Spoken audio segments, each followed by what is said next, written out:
Yes, shilingi 100,000 vitunguu challenge.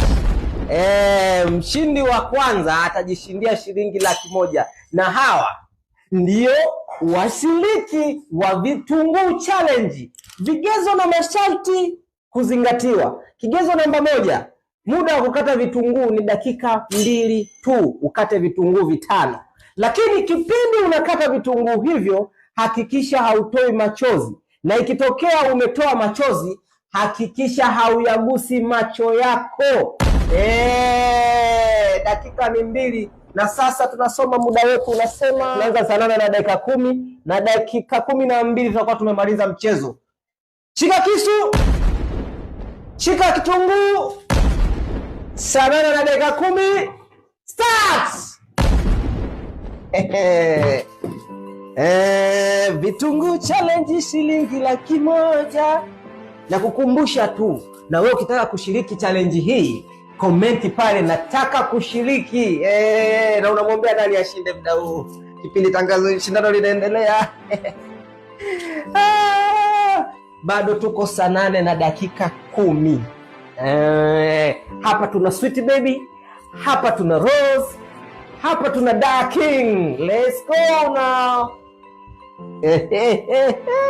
Vitunguu vidogo vidogo, sogeza sura. Unajisikiaje? Endelea kukata. Let's go. Weza anaenda kitunguu cha pili.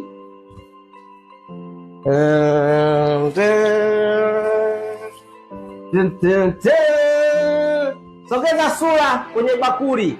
Sogeza sura kwenye bakuli.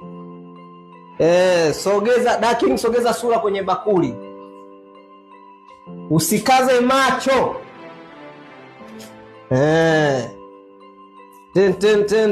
Vinatakiwa vitunguu vidogo vidogo. Vidogo vidogo.